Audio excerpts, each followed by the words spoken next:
Good day, and welcome to the Non-Disclosure and Teaming Agreements, Drafting Tips to Protect Your Rights and Interests conference call.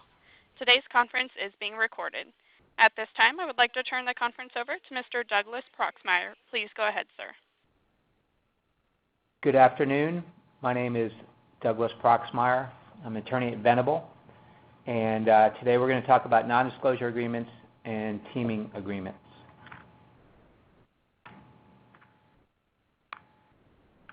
The goal of this seminar is to make sure that when you are approached or need to prepare a non-disclosure agreement and then a subsequent teaming agreement, that you do so. There are a couple of lessons that you have to keep in mind. First, there's no one size that fits all for non-disclosure agreements and teaming agreements. You have to know your leverage points when you're negotiating with whoever your NDA partner or teaming partner is going to be. And then you have to know the unique circumstances that are going to make a difference. And to point those out, we're going to start off with a story that was told in a recent Virginia Supreme Court case involving teaming agreements and non-disclosure agreements in a case that was decided a year ago. And the case started off with two companies, FBC and Worldwide. FBC and Worldwide were government contracting companies that specialized in event planning. And they targeted an opportunity that was issued by the U.S. Defense Threat Reduction Agency seeking event planning services over 5 years that had a contract value of potentially $60 million. There was one problem. They couldn't compete for this contract because it was an 8A set-aside contract, and neither FBC nor Worldwide were 8A companies. So what to do? They needed to find someone that they could potentially work with to pursue this opportunity who was eligible to submit a proposal and eligible to seek award. Ultimately, they found one company that connected them to another company, and that company was a company called Navar. Navar was an 8A certified company that could submit a proposal in response to this Defense Threat Reduction Agency opportunity. As the first step to find out whether it was worth pursuing together as a team, they entered into a non-disclosure agreement. And while the decision didn't set forth the full terms of the non-disclosure agreement, it appears it was a basic non-disclosure agreement that essentially stated that neither party could disclose information to third parties that was inconsistent with the intention of the parties, and that was essentially the terms of the NDA. There was no liquidated damages clause in the non-disclosure agreement. There's no restriction on the use of confidential information in the event that a subcontract wasn't ultimately awarded. A lot of potential eventualities were not dealt with in the NDA. Shortly after negotiating the NDA, it was determined that they did want to team together, and they entered into a teaming agreement. And the teaming agreement also was not fully disclosed in the opinion, but again, it appears to be a standard teaming agreement. And one of the clauses, which ended up being very important, said that the parties will make, in the event of award of the contract to Navar, the parties will make a good faith effort to negotiate a subcontract with price and terms to be determined. There also was a clause in the teaming agreement that said the teaming agreement shall expire if they can't enter into a subcontract. So it was contemplated at least the possibility that there would not be a subcontract executed, even though they are teaming to go for the same opportunity. So as they worked together to receive award of the Defense Threat Reduction Agency contract, there was a PowerPoint presentation that apparently FBC and Worldwide, the two experienced event planning contractors, had put together, and they put it together in a meeting with the Defense Threat Reduction Agency. They also worked together on the proposal. Proposal was submitted, and you can guess what happened. The contract was awarded to Navar, $55 million with a value of $55 million over 5 years. However, they could not agree to a subcontract with Navar could not agree to a subcontract with FBC and Worldwide.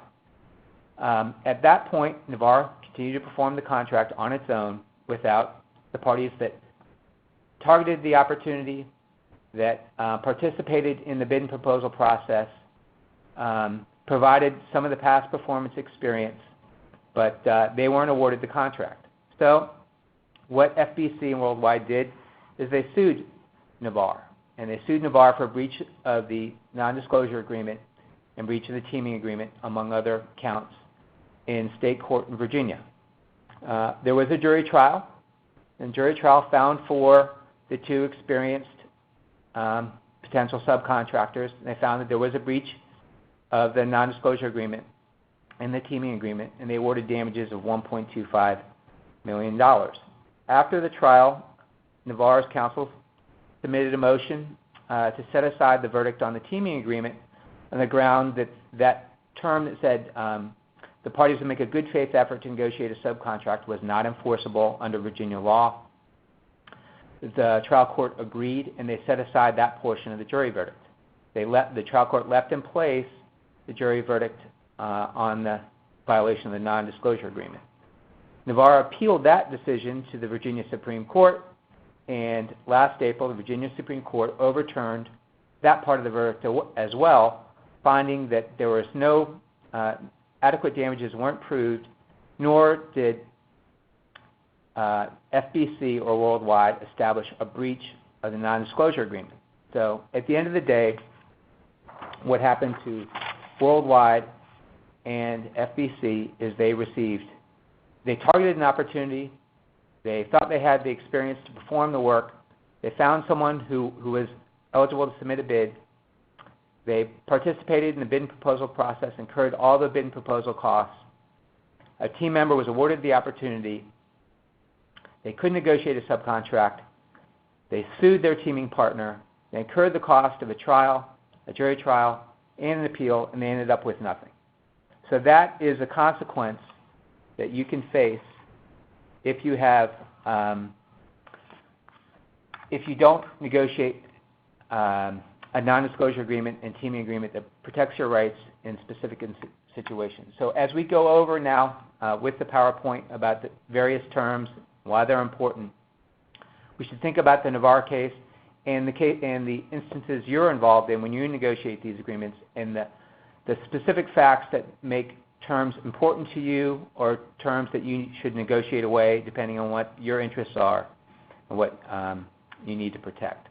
So as it states on the goals, after this webinar is over, hopefully you know how to draft a non-disclosure and team agreement that protects your interests, you know how to target issues that are unique to your opportunity, and you understand the elements essential for all non-disclosure and teaming agreements. Also, I can respond to, I hope this is an interactive seminar, so please submit questions in the chat box, and I'll address them at various stages during the course of the presentation. Happy to answer whatever questions you have and answer them to the best of my ability. So the basics. This should be clear from the Navarre case, and I'm sure a lot of you already have experience, but obviously non-disclosure agreement, the purpose is so that when you share confidential information, as you explore the possibility of pursuing an opportunity, that information will not be disclosed beyond the party that you are agreeing with. And we'll go through the various terms that should be included in a non-disclosure agreement and their impact. Teaming agreement is the next step for a government contract opportunity. After the non-disclosure agreement is in place and you determine, hey, there's enough here that we should work together and pursue this opportunity, teaming agreement can be between 2 or more parties. In the Navarre case, is between 3 parties.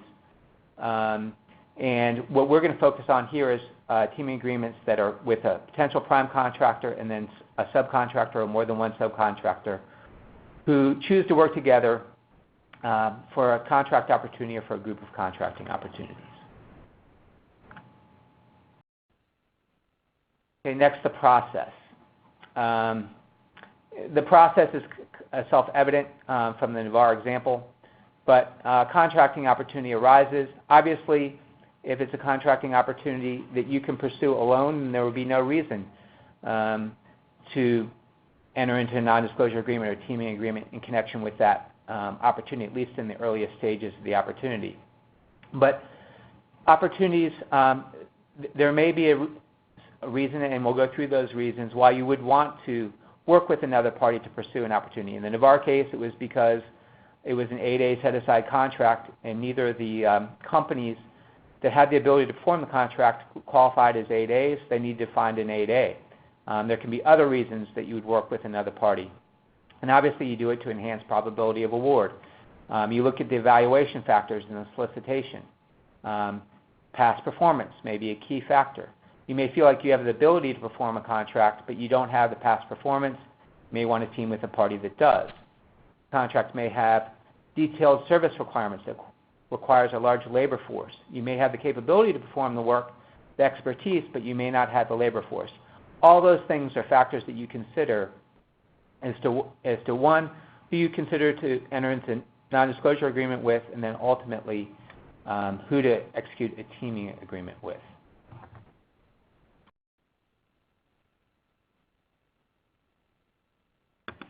Next are the NDA essentials. And these are, as I said before, the most important thing is to realize that there are circumstances that are unique to every opportunity. But there are certain things that should be included in every NDA. It should be in writing. And as when you state it's in writing, it should have a defined purpose. And for example, you may want to say, particularly if you're the party that has the specialized knowledge, you may want to recognize in the very start of the teaming agreement, so-and-so party has specialized knowledge in a certain area that may help with the award and performance of a specific contracting opportunity. Why do you want that in there? Well, if you're going to be the subcontractor, you want it known up front that it's your expertise or whatever you're bringing to the table that makes it important that you be part of the team. Also, you want to identify the contracting opportunity so you know what the scope of the work is for the non-disclosure agreement. Next thing, define protected information. This is very important. It can be too expansive or it can be not expansive enough. What is protected information? It can be information such as business plans, pricing and financial information, customer lists, technical data. If a contract requires performing of some technical task that is unique to your company that you don't want other people to see, obviously that's something that you want to identify. And then obviously software. If your company has developed software that is unique, that no one else has, you will want to identify that as protected information. What it is not, this is also important, particularly if you're the recipient of confidential information. Publicly available information is not protected information. Independently developed information. You may be teaming with someone that's in a similar industry that you have, and they may think that they are the only source of the information that they're giving you, but you may already have that. So you want to make that clear that that's not protected information. Information received from third parties. In connection with pursuing a government contract opportunity, you're not going to just work with one company typically. You're going to work with many companies. You want to make it clear that just because you have information that may be somewhat similar to the information they gave you, that may not be protected information. Next, you have to detail the protocol for each party to identify protected information. This is important. It seems obvious, but when you actually go through the process of sharing protected information, it doesn't become as obvious. Obviously, written documentation, if it's protected, it should be marked as protected at the time you submit it, protected under the NDA. But what do you do with emails? Emails, and this is part of the education process with those that are involved in whatever the opportunity is. Anyone involved that's going to be sharing or receiving protected information should understand if they're sending protected information, it should be marked as protected under the non-disclosure agreement, and that includes emails. What about oral conversations? That's difficult, but you can have a meeting to go over your strategy or to share information to determine whether you're going to pursue an opportunity. How do you cover those? Typically, you have to do it in writing within a certain period of time after an oral disclosure. So let's say a meeting is scheduled on April 30th to discuss an opportunity between two parties that have an NDA. You have the meeting. After the meeting is over, make sure someone is assigned to send a communication to all the people who attended the meeting. The following matters were discussed at the meeting. They should be covered under our NDA. Those are, and identify them as specifically as you possibly can. Okay, next is specific remedies for breach. So what happens if the other side does, or you suspect they do take your confidential information? The first thing, obviously, is a TRO. Why would you want a TRO or an injunction? Well, if they take your information, once it gets out there, it becomes less valuable immediately. So you want to have the right to be able to stop them, to stop the dissemination of information immediately. That should be a right that's recognized in the NDA in the event a violation is established. Identify the process for returning or destroying protected information, returning or destroying protected information when the teaming agreement ends. This is important for both the disclosing party and the recipient. How do you want to be assured that they didn't keep your information?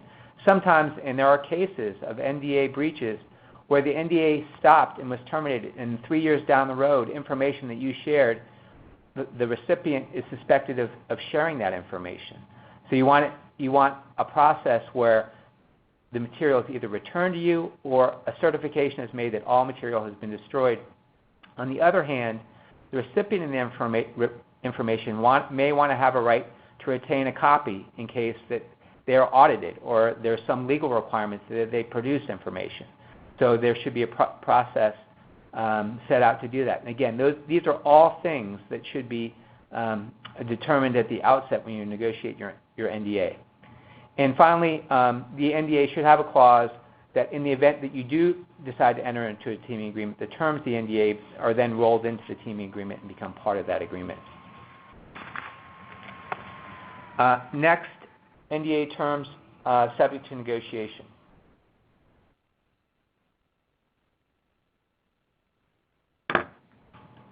These are items that are the specific things that really make a difference, the things that you'll have to determine where your leverage points are. What are the unique circumstances? Are you going to be the prime contractor? Are you going to be the subcontractor? Are you the recipient of the information? Are you going to be the one disclosing the information? Is there a mutual disclosure of information? All these things will determine how strong or weak you want these clauses to be. One important clause is a retrospective confidential designation or designation at the time of disclosure. That's important, particularly as it deals with oral discussions. How much time after oral discussions do you have to designate information as protected? The obligation to internally track confidential information. You may want to identify who has access to the information that you disclose. You may want to identify just key members of the team can get your information. And you want to follow the same protections and you want to impose upon the party receiving the information the same protections that any reasonable contractor who under the same circumstances would protect such confidential information. Those are clauses that you want to make sure that you incorporate, particularly if you're the one disclosing information. Disclosure rights and obligations for passing confidential information to third parties. This is really important if you're the recipient of confidential information. Okay, you're the recipient of confidential information, and you know that as part of the team that you're going to put together to pursue an opportunity, you may want to share it with a third party. Before you do that, you want to have a rider that's attached to the NDA so that that third party signs the same NDA agreement, and this is important. You want to make sure that in the event this third party breaches the non-disclosure agreement, that you as the intermediary aren't the one responsible for enforcing the NDA. You want the party disclosing the information to be the party that does that. Otherwise, you could be liable for third-party NDA breaches, which is something that you typically want to avoid as a recipient of information. But then again, this depends upon whether you're the recipient of the information or the discloser of the information. And then skipping to the bottom, exclusivity before the decision to enter into a teaming agreement. This goes more also into, for the NDA, but this also goes into the teaming agreement. Is this the only party that's getting this confidential information in connection with this contracting opportunity, or are they sharing it with others? That's something that you may want to know and may impact your decision on whether or not to enter into a teaming agreement. Okay, this last point is particularly important. It's not in the outline, but it's important. How do you enforce your NDA rights if you suspect that someone has disclosed your confidential information? You've got to keep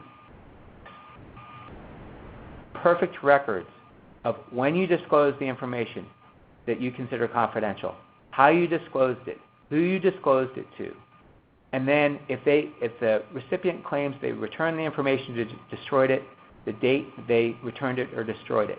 Because again, if there is a disclosure down the road of information that you felt you disclosed under an NDA, you have to establish, one, that you provided it, and two, that the other side used it against the terms of the NDA. You can only do that if you keep strong records of that. Deciding to enter into a teaming agreement.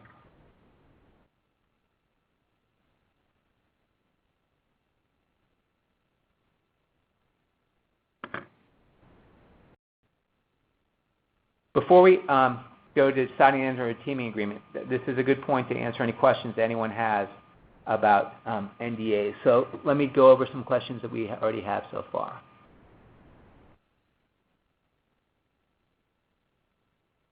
When negotiating teaming agreements as a subcontractor, what state law do you recommend to help with enforceability? That's getting a little ahead of the game, but you typically want to identify a state law that has a record or has several cases involving teaming agreements and government contracting issues. Virginia obviously is very strong because there's a lot of Virginia contractors. There is fairly well-developed case law in Virginia on teaming agreements and non-disclosure agreements, like the Navarre case that we just went over. And so there's a good body of law to follow. But really, to the extent that you pick a state where there isn't developed law, they will simply follow typically they'll follow the states that do have such law. Next question is, when negotiating teaming agreements as a subcontractor, next question is, any particular terms or conditions that should be included to help with enforceability as well? As we discussed earlier in the NDA part of the presentation, it's important, one, that you keep records to show that what you disclosed, when you disclosed it, and two, what the return and destruction obligations and certifications are. It's very key that the parties certify that they've either destroyed or that they've returned information that you have. The last thing is, if you're entering an NDA with a possibility of going after a government contracting opportunity, that is the purpose of the NDA, you may want to include something in the NDA as to what happens in the event that you don't ultimately participate in performance of the contract or even submitting the bid. Can they use your information? Typically, you would not want that information included, so you may want to include a clause that says, the purpose of this NDA is to pursue such and such opportunity. In the event that we do not participate in that opportunity, any such information can't be used for any purpose. Something like that. Next question is, should limitation of liability and or indemnification clauses be included in NDAs and TAs? If so, what should they provide for? Again, each situation is important, and it's going to depend upon whether you're the recipient of information or you're the discloser of information. But I think one key thing is what we already discussed, is limiting your liability. Obviously, you're always going to be liable for a violation of an NDA committed by your company, your employees, all the people that you control. But you really want to try to limit your responsibility for third-party disclosures. And that an important step in doing that is including the rider clause that before disclosing information that you received under a non-disclosure agreement and sharing it with a third party, that they sign and become a party to the same NDA. So in the event that that third party does violate the terms of the NDA, that there's direct recourse from the discloser to the party that violated the NDA, and you are not involved, or at least your involvement is limited. That's important. Next question is, from a potential sub perspective, the criteria for negotiation of subcontracts after prime award, advisable to label as involving the sale of goods, UCC applies, and therefore, if an impasse on price negotiation with the prime, the UCC will provide the price for the subcontract. How to make teaming clauses more powerful. We'll get to that when we get to the negotiating the terms of the NDA. Obviously, to the extent that UCC applies would only depends upon what the terms of whatever the one person is supplying. If they're supplying goods that the UCC could apply, then perhaps that makes sense. But obviously, that's not a catch-all that applies to all circumstances. Let's get to deciding to enter into a teaming agreement. Okay, now we've exchanged information. Okay, we're in the stage that Navarre was with Worldwide and FBC. We've exchanged information and we decide that this may make sense to pursue an opportunity. What are the things that we want to know whether to enter into a teaming agreement? And at the stage when you are at the non-disclosure stage, realize then both parties are protected. Therefore, pretty much any information should be shared. This is when you should do your due diligence to determine whether it makes sense to enter into a teaming agreement. Ask, are there any OCI or antitrust issues? Find out, is there anyone in the company that you're teaming with that worked for the agency that issued the solicitation? When did they work for that agency? When did they leave the agency? Did they have any involvement, even minimal involvement, in the underlying solicitation? Obviously, those are issues that you want to find out. Also, has your potential teaming partner performed any work for this agency? What was the outcome? How is their work evaluated? Are they going to help your past performance resume, or are they going to hurt it? Have they been terminated? Are there any FCA issues? These are all issues that you can seek and get answers from during the NDA process. Again, the NDA isn't just sharing of technical information. It can be that, but it also can be finding out more about this entity that you may be teaming with. Does it make sense to team at this time or not? And then at the end, one other thing to think about, and this is not a joint venture seminar. This is a NDA and teaming agreement seminar. But would a joint venture make more sense than a teaming agreement? And the easiest way to distinguish a joint venture agreement between a teaming agreement is this. In a teaming agreement, each side retains its own identity, and each side performs the contract as they currently exist or as they existed before the relationship. When you enter into a joint venture, typically the parties come together and form a new third entity, and that joint venture entity itself seeks to perform the contract. So there are instances, particularly in small business situations, when it makes sense to joint venture. We may do another seminar in the future to talk about joint venture possibilities, but this is focusing in on NDAs and teaming agreements. But keep that in mind when you're going through the NDA process and deciding whether to team. Joint venture may also be another possibility. Okay, next slide is the FAR guidance on teaming agreements. The FAR actually does deal with teaming agreements in a limited way. FAR Subpart 9.6 governs teaming agreements, and it specifically allows for and contemplates the possibility that two parties may work together as a team to pursue an opportunity. They could do it as a joint venture, as we just discussed. That's when two parties or more get together to create a third entity that will pursue an opportunity, or to do it as a prime and subcontractor. And again, that's something that you will want to define in your proposal documents that go to the government. Next are the objectives for the teaming agreement. Okay, you're at the stage where you've exchanged confidential information, you've conducted your due diligence, and you determine that it's going to make sense for us to get together and pursue this opportunity. We have a better chance working together to pursue this opportunity than working separately.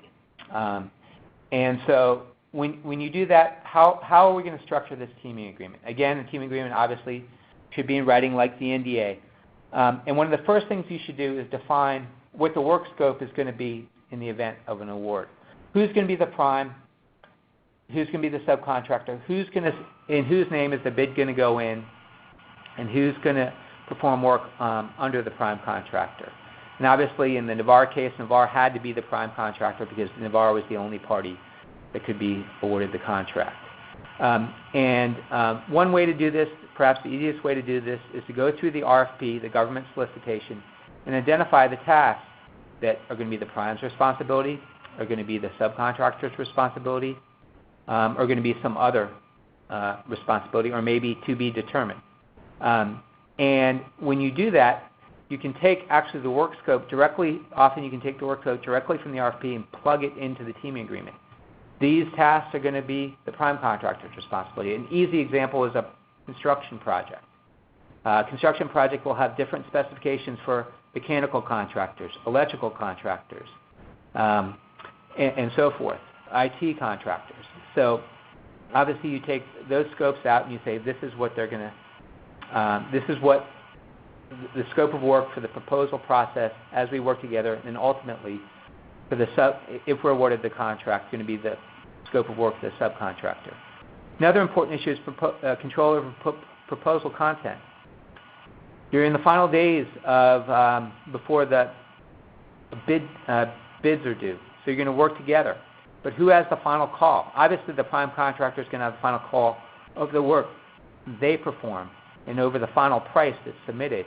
But what about the subs content that they include, that your teaming partner is going to include? Can the prime edit that work? Do they have to share those edits before they submit it? Can they change pricing? Do they have to disclose changes in pricing? Those are things that you want to have spelled out in your teaming agreement, exactly how the bid proposal process is going to work. As all those in the industry know, this is a very hairy time, and you want to make sure that those roles are defined as much as possible earliest on in the process so everyone knows what they're supposed to do and what they're not supposed to do. On a related point, control over communications with the government. Oftentimes there's pre-award meetings with the government. In the Navarre case, there was a PowerPoint presentation given as part of meetings with the government. Who speaks for the team? Is it going to be one member? What if it deals with something that's directly within the scope of a potential subcontractor? Again, those are things that you're going to want to have identified in the teaming agreement. Commitment of specific resources.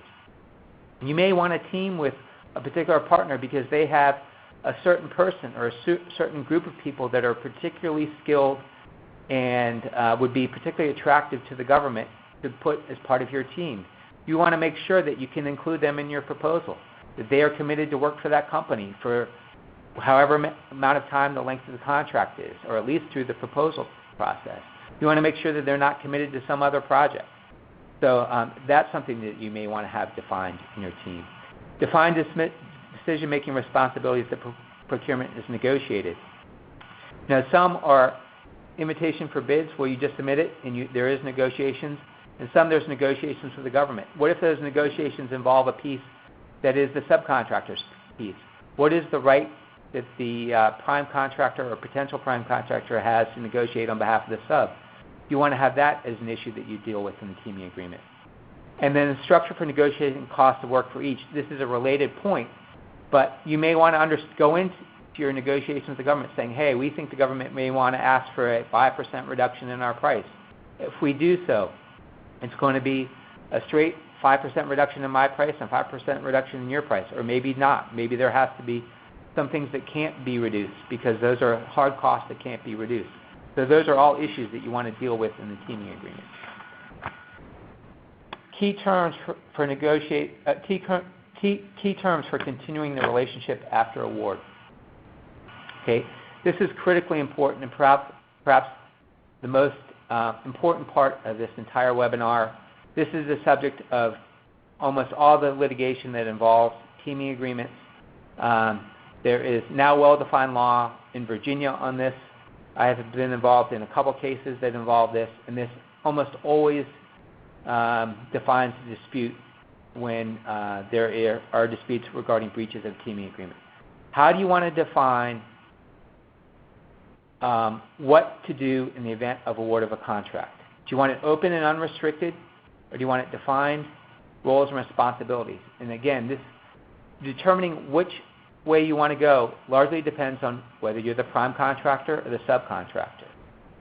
Open and unrestricted is generally good for the prime contractor. Make a good faith effort to negotiate in the event of award. That is not enforceable in Virginia, so be aware. If you're a subcontractor and that is in your teaming agreement and the prime contractor is awarded the contract, the possibility exists that if you can't come to an agreement, the prime is going to go forward without you, and there's really nothing you can do to enforce the good faith attempt to award a subcontract because it's indefinite. An agreement to agree is generally not enforceable in Virginia and not enforceable in a lot of other jurisdictions that deal with teaming agreements. So if you're a subcontractor, you may want defined roles and responsibilities. And what does that mean? Okay, we talked about defining scope of work. If the contract is awarded, subcontractor will perform this scope of work. This is his price for the scope of work. It's defined in these sections of the statement of work.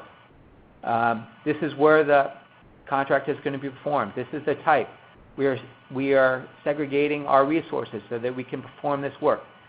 Again, by making it more specific, scope of work, price, terms, that is more likely to be enforced than an open and unrestricted teaming agreement term. Whether or not you agree to those terms are going to depend upon where you are. And this is where leverage points come in. If you're a subcontractor and you know that the prime contractor either can't bid or can't submit a successful bid or is less likely to submit a successful bid without you participating on the team, then you're going to want to insist on defined roles and responsibilities. On the flip side, if you're a prime contractor and you're considering teaming with a subcontractor, and the subcontractor is not essential, that there are other subcontractors that can provide the same or similar services, then you're going to be less inclined to agree to define roles and responsibilities, and you're going to be more prone to insist on an open, unrestricted contract or teaming agreement. But again, it's very important that you know what your situation is, what your leverage points are, and how you stand when you're negotiating the terms of the teaming agreement. Because again, if you negotiated a teaming agreement that's open and unrestricted and the contract is awarded to the prime, you could be left in a situation that FBC and Worldwide were, where they didn't get the subcontract and they really didn't have an enforceable right, and they expended obviously substantial litigation costs to find out they had no enforceable rights against the Navarre, the awardee. Going to the next slide, negotiating priorities. As we discussed, leverage is the key. And you've got to know when your leverage point is the strongest. It's going to be when you're negotiating the terms of the teaming agreement. Because once the teaming agreement is signed, unless you have certain termination rights, which we'll go over later, then you're stuck. And you're stuck that you can come to a good faith agreement with the prime. And once the contract is awarded to the prime, then the prime has the leverage. They have the contract. And the government is not going to want to terminate the contract in most instances. So if you don't come to an agreement with them, they're probably going to find someone else that can perform the work on your behalf. So you've got to assess your leverage at the negotiation phase, and you've got to make sure that you negotiate an agreement that fits you, fits your situation. Key proposal preparation terms.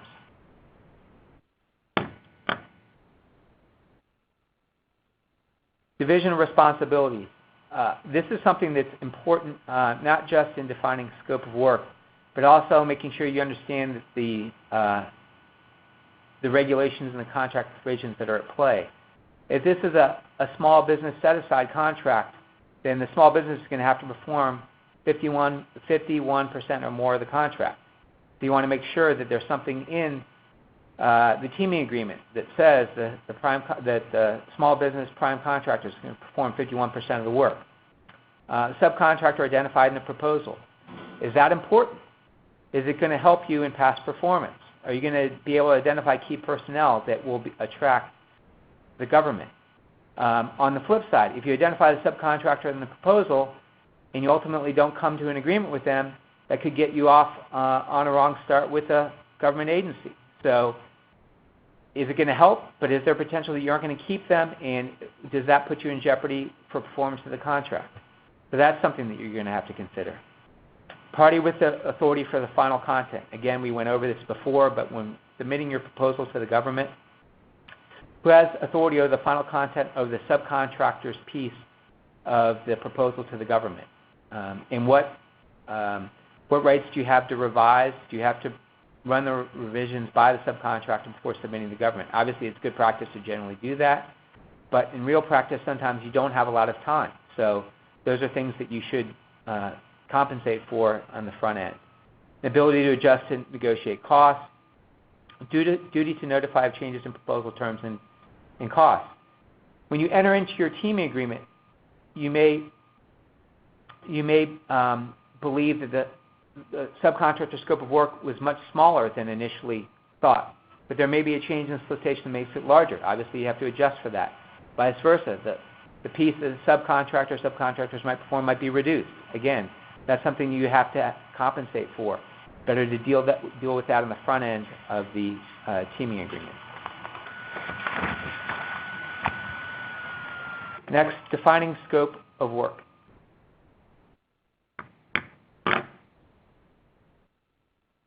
Okay, in a perfect world, there can be a multi-party teaming agreement. For example, in the Navarre case, there's Navarre worldwide and FBC. When you do that, you may want to identify discrete scopes of work that each party is supposed to perform. This allows for the smoothest transition when you move on to contract performance and negotiating your subcontracts. Makes it easy if everyone knows what their division of work is going to be, and if you can negotiate costs based upon that. Obviously, we started this off about talking about the Navarre case, and that's your worst case scenario where you don't come to an agreement. But obviously, you want to come to an agreement with your teaming partners, and you want it to go as smoothly as possible. So on the front end of the contract, as much as you can to define scope of work and define what each party is going to do, that's going to make it easier when you do your subcontract negotiations and entering into your subcontract. The teaming agreement scope of work may become the subcontractor scope of work. Again, that makes it easy. Get your contract people involved so it's easy to divvy up the scope of work. You make sure you have everything covered. Everyone knows what they're going to do in the event of award. That's the best scenario. Exhibit A for the teaming agreement is going to be the part of the solicitation that applies to the scope of work for each party. Again, that makes it easiest.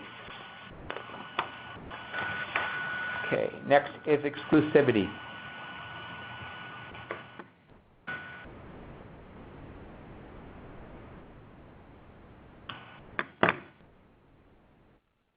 Okay, there's multiple types of teaming agreements.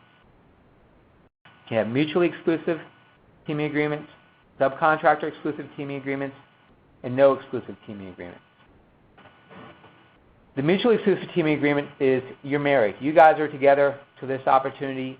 You either get the opportunity or you don't. And this is most likely to be enforceable to create a prime subcontract agreement. So keep that in mind when you consider your leverage points, whether you want this subcontractor to be bound to you or not, or whether you want the prime bound to you if you're the subcontractor. If it's mutually exclusive, the prime is going to agree in the teaming agreement to not solicit other subcontractors for that stated work scope. You're not going to work with anyone else. The subcontractor agrees to not participate in connection with other teams.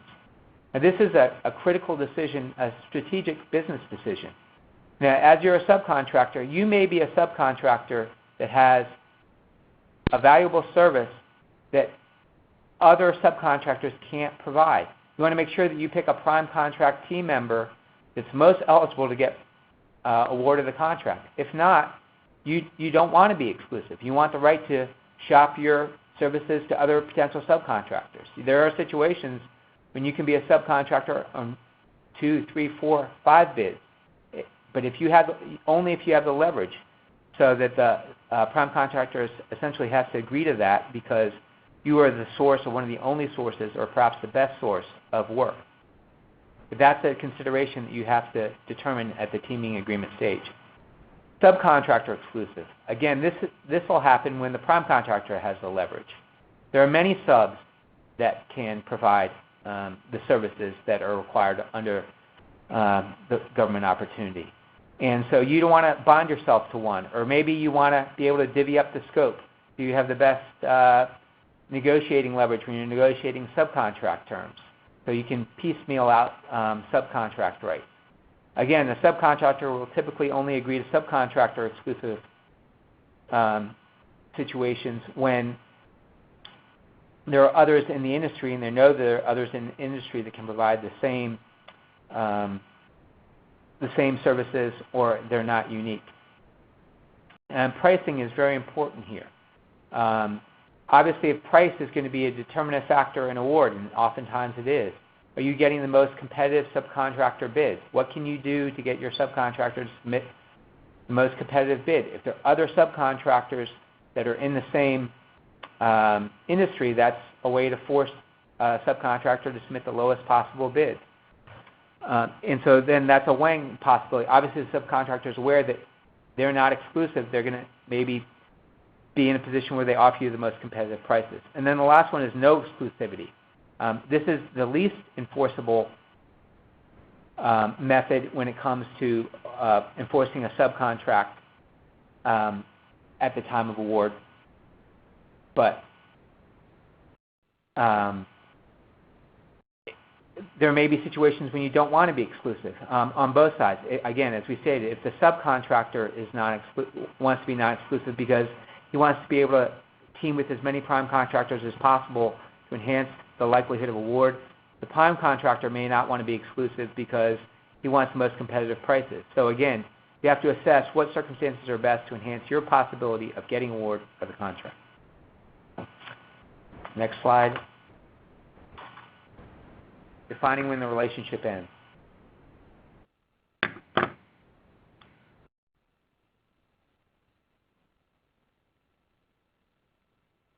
This is important for both the prime and the subcontractor. And again, leverage points will decide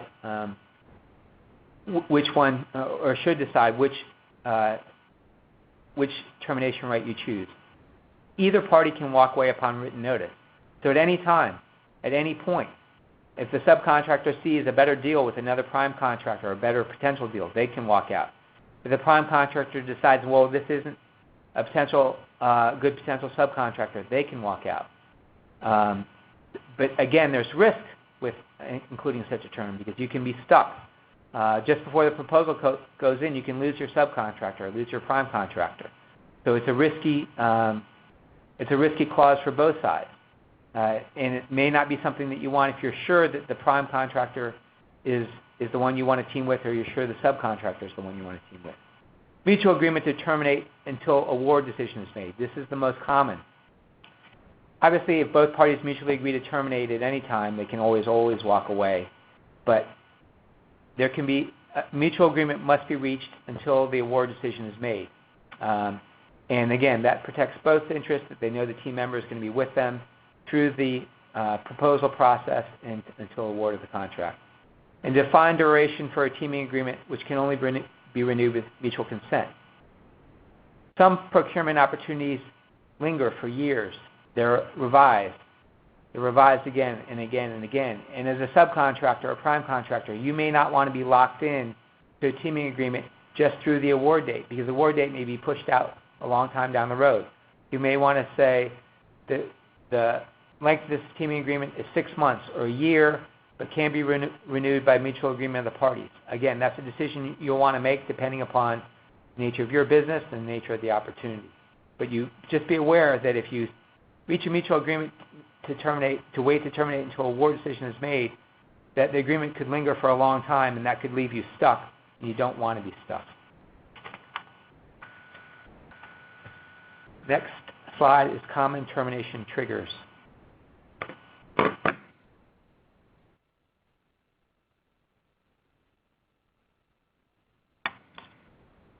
It's important when you negotiate teaming agreements that there is a finite end, or at least the ability to know when the finite end of the agreement is. If you leave it undefined, then your potential liabilities continue beyond what you may be comfortable with, or what you want to support. So you want to identify triggers that would terminate the teaming agreement absent mutual consent. Obviously, agency cancellation of the targeted solicitation or program. So You're teaming to go after the Defense Threat Reduction Agency opportunity, and that opportunity is terminated. You want or withdrawn. You want to make sure that that is a point for terminating the teaming agreement, so that if there's a follow-on procurement, that your teaming partner doesn't claim, well, hey, we're still teaming on this. No, it was canceled at when the solicitation was canceled.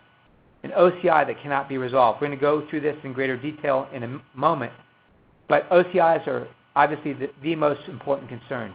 You don't want to invest significant time, money, and effort in the bid and proposal process only to be torpedoed by an OCI with your teaming partner. So there's steps you should take both at the outset of the teaming process, which we will go over, and then after the teaming agreement is entered into, as soon as the discovery of the OCI is made, you can terminate the teaming agreement and hopefully preserve your right to seek award of the contract, and obviously to avoid any taint of the OCI upon you that's attributable to your teaming partner. Next, subcontractor rejected by the agency. Obviously, if you have identified the subcontractor or you plan to work with a subcontractor, and in your discussions with the agency, or if there's like a negotiation process or a BAFO process, and they say, hey, your subcontractor is unacceptable, that would be a reason to obviously terminate the teaming agreement. You want that upfront identified in the teaming agreement. Next, to protect the subcontractor. If the prime contractor decides not to bid as a subcontractor, you want to still preserve your right to work on the procurement. If you have an exclusive agreement with the prime contractor, they decide they're out, they can't bid for whatever reason, you still have the ability to work on the procurement. You want to find another teaming partner, another prime contractor to team with or work with. So you want to protect your rights. So that should be identified as a termination trigger. Subcontract negotiations breakdown. Again, this was key in the Navarre case. If you include a clause in your teaming agreement that allows for termination in the event that subcontract negotiations break down, you're sending a signal that, hey, as a subcontractor, if we can't agree to a subcontract, I understand the prime may be able to move on and perform this contract without me. As a prime contractor, obviously you're going to want that assurance so that you're not bound to a subcontractor who's not negotiating reasonably. So that's going to be an important clause. And then finally is obvious, the agency awards the contract to a competitor. Your team member, your team does not get awarded the contract. The subcontractor, or maybe even the prime contractor, may want to say, hey, I still have an ability to work with the awardee down the road or in connection with this procurement. Maybe they don't have all their subcontractors lined up, or maybe there's a certain scope of work that you can perform more efficiently. You want to have the right to work on this procurement. You may want to preserve the right to work on this procurement even if your team isn't awarded the contract. Next slide.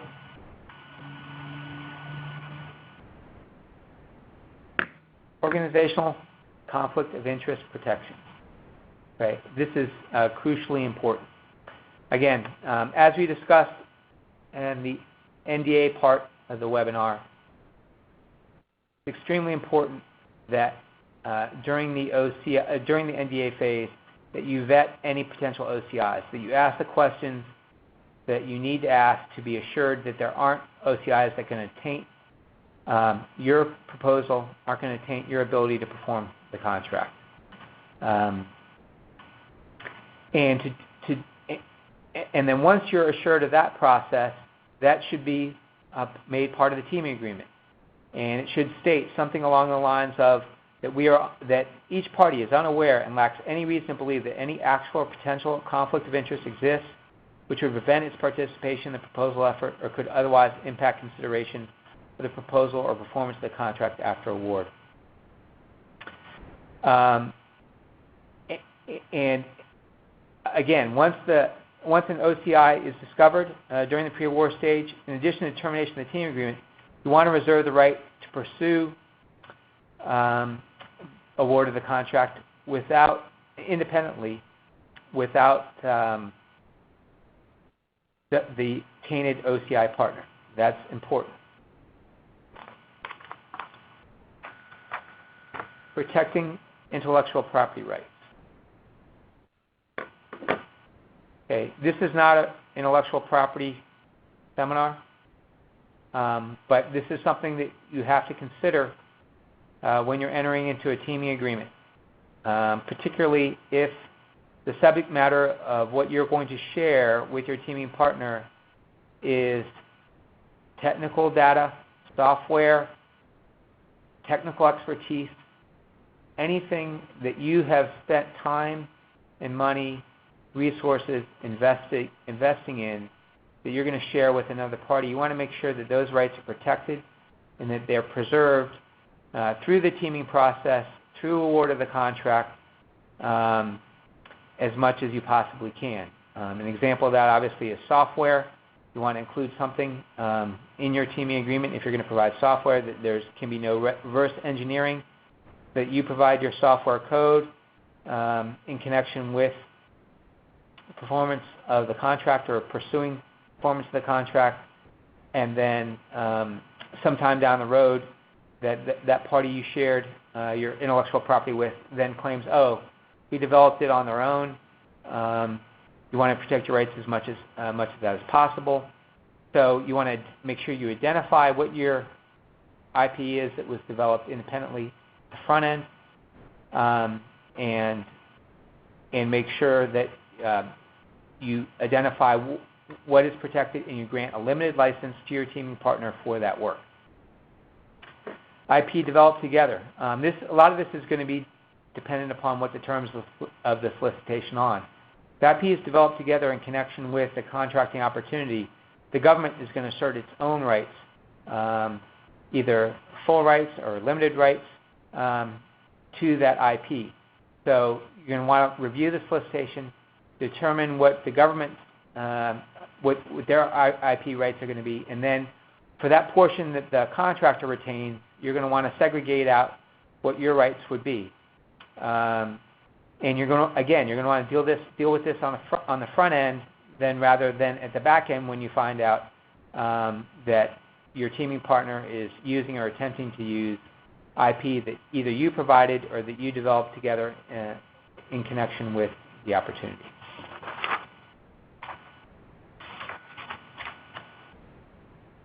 Okay, next. Disputes clause and limits on liability. This was related to a question that we earlier got about what choice of law is best for teaming agreements and non-disclosure agreements. There are many factors that go into that. One, you want generally you would want a form where there is a body of law that has dealt with teaming agreements and non-disclosure agreements in the past. You know what you're dealing with. Maybe you're going to want to enforce the law where you're located, because you want to be able to choose your counsel that you're familiar with, and that they're most familiar with. And so obviously, if you're a Virginia company and you're teaming with a company from California, you're probably going to want Virginia law to apply, and your teaming partner is probably going to want California law to apply. So you're going to have to work that out. Choice of forum, again, that's going to be dependent upon the circumstances, but generally you're going to want to be close to home. A lot of teaming agreement situations arise in connection with Alaska Native Corporation.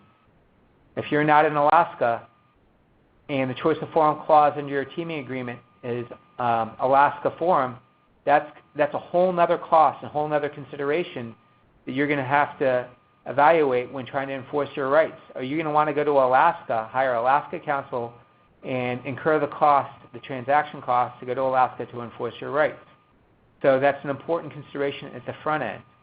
Adjudication process is key.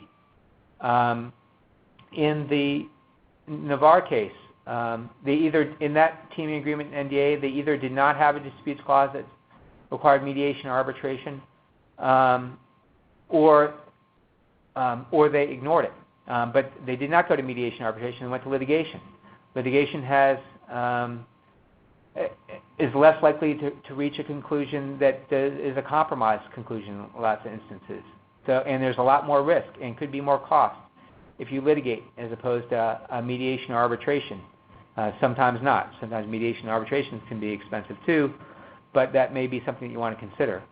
And then the last thing is prevailing party clause or not. Obviously, if you're litigation adverse or disputes clause averse, you want a prevailing party clause because that really puts a lot of pressure. Are you willing to incur the cost to litigate if you lose means that you have to pay the cost of some other party, of the party you're litigating with?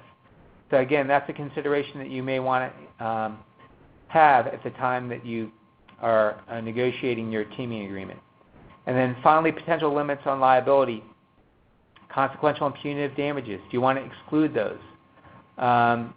Again, a lot of this is going to depend upon what your situation is, what the size of your company is, what the size of the company that you're negotiating with. If you are a big business and you're negotiating with a small business, it may not matter as much to one side or the other the size of the damage award, because any damage award may essentially be the end of a small business, whereas a big business could have potential liabilities that are extensive. So you may want to limit consequential and punitive damages. Again, dollar limitations based upon potential harm. Lots of times you can impose dollar limitations based upon the size of the contract or the size of the expected scope of effort, so that your liability is, you know what your liability is going in to performance of the contract.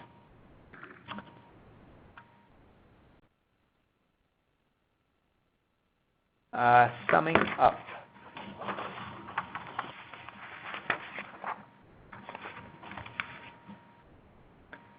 Okay, going back to the NDA stage, prior to negotiating the teaming agreement, this is your time to do a due diligence on your potential partner. Check their SAM registration. Check their past performance history.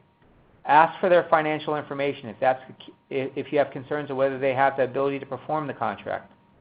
Assess the likelihood of award on potential team members. By teaming with this party, is this really going to make a material difference in your ability to be awarded the contract? During negotiations, do